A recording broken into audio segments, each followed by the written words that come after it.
in CI Living. And summer reading is in full swing, which means it's a great time to check out some new books. Here in today's Page Turners with the Champaign Public Library is Nanette Donahue. Welcome back. Hi. So exciting news, the library's open. Yes, we are open. It is so great to be back open. We are still offering curbside for folks who don't want to come in the building, but we are open our regular hours, both at Main and at the branch. We opened on June 26th, and we are just super happy to have people back in the building. I bet so, and I bet people are so excited that you are back They open. They are. It's been great. Well, and maybe they want to grab one of these 3 books that you've brought today. So let's start Tiny Imperfection. Okay, this one is set in a private school in San Francisco, so it's this really wealthy, fancy private school, and the main character here is the director of admissions at the school. Her name is Josie Bordelon. She's pushing 40. She's an alum of the school, and she returned as the admissions director about 15, 20 years ago. She has a 17-year-old daughter who is getting ready to go to college herself, and so there's a little bit of tension about what Etta is going to study. Josie has very different ideas from what her daughter has. What I loved about this one was a lot of relationships, and not just romantic relationships, but family relationships. We've got some mother-daughter stuff, we've got friendships, we've got coworkers, we've got a horrible boss. I mean, this is just chock full of really entertaining reading. It's a great way to spend a few hours on a summer afternoon just vegging out and reading a good book. Yeah, I love that it says All's Fair in Love and Kindergarten a Mission. Indeed. Okay, moving on to Girl Gone Wild. Or what is that? Viral. Oh, she's gone viral. Sorry about that.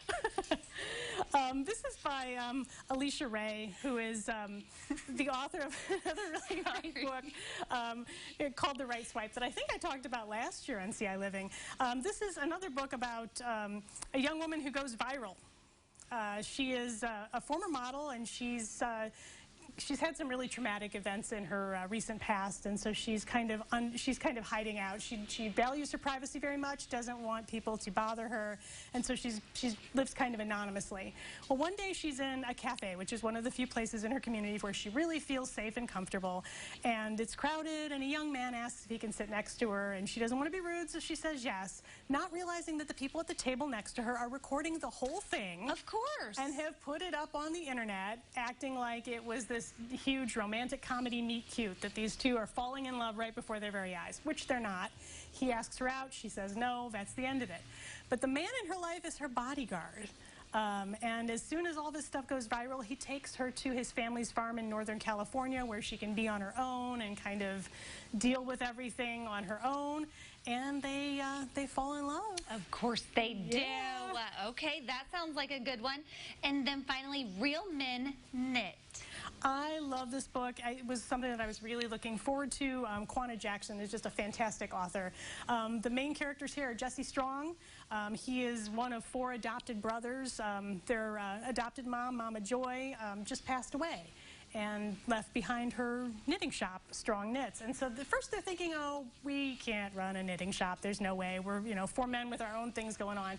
But Jesse realizes that it's part of his mom's legacy, and he really wants to take it over. Jesse's kind of fly-by-night.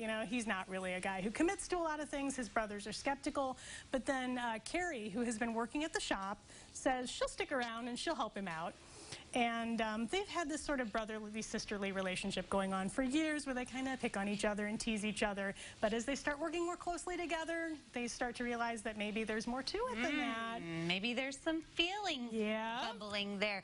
Thinking about these books and men knitting, maybe picking something up like a hobby during quarantine, when do you think we're going to start having books about the quarantine and the pandemic and all of that? Oh my goodness, I have heard that there are already authors who are working on stories set in the pandemic, people meeting via Zoom and stuff like that. To me, it's too close.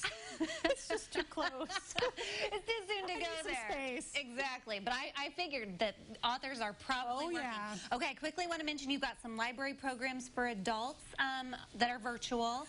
Yeah. And then Storytime. Can we quickly talk about your YouTube with some fun stories. If the kids are missing story time, we have a solution for that. Our YouTube channel has our great songs and rhymes from Storytime. Our children's librarians have been super busy creating new content, so you'll find a lot of really fabulous Storytime favorites just ready to listen to whenever you want. I'm pretty sure I saw Baby Shark on that list. Baby Shark is on there, and this Baby Shark was before the big Baby Shark trend. Oh, this Baby Shark was from like 5 years ago. The original. We were on trend early. There you go. Well, we appreciate you coming and sharing your book selections and not laughing too hard when I just about fell out of my seat. For more information on everything happening at the Champaign Public Library, we'll be sure to connect you at CILiving.tv.